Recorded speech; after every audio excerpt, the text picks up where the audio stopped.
سلام، واش راكم؟ إن شاء الله تكونوا كامل بخير. على بالي أنا في أواخر رمضان بزاف لي عياو من الطياب وممكن كان اللي تلفت لهم كاع واش يطيبوا. اليوم جبت لكم وصفة بزاف سهلة واقتصادية، الأهم اقتصادية. جبت طرف دجاج قطعته، البصل هذاك تاع العرف تاني قطعته، والتوابل نتوما ديروا لي حبيتو. انا درت حرور، درت فلفله حمراء، درت شويه كمون، شويه راس الحانوت، وهذاك الكركم والملح. البنات ما تنساوش الملح. راح نطحن هذاك الحشو.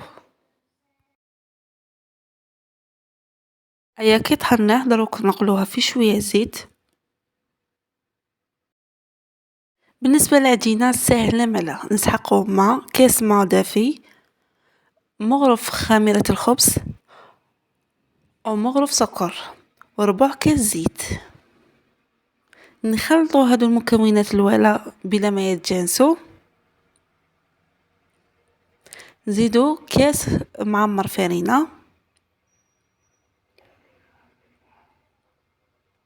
نخلطوه تاني حتى يتجانس معهم.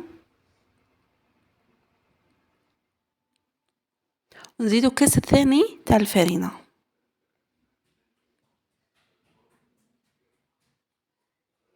نخلوه يتخلط حتى نشوف اذا نزيد ولا لا. نشوف مين تتشكل لي هذيك العجينه، نشوف اذا نزيد ولا لا. انا لقيتها بلي مازال مخصوصه، دونك زدت غير نص كاس، يعني قد 2 مغارف هكا. دونك خلاص ما زدتش كامل، خليتها تنعجن حتى اللي ولات لي عجينه طريه ومتماسكه. المهم هنا راح نفتحها.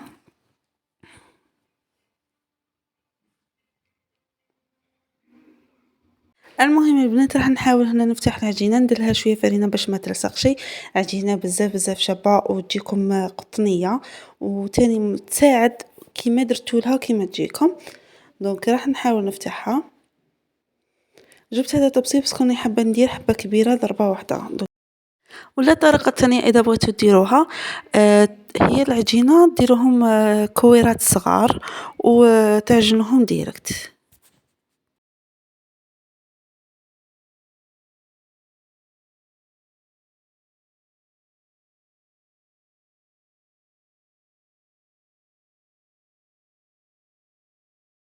درت هذاك الحشو وزدت فرماج اللي كان عندي متوفر، دونك ما زدت حتى حاجه، ما شريت ما والو، اللي كان عندي متوفر في الدار حطيته. على سميتها اقتصاديه.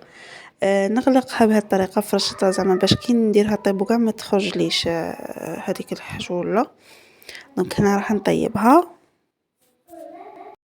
وها هي حمرتها مليح، جاو بزاف قطنيين، وجربوها البنات ما غاديش تندموا.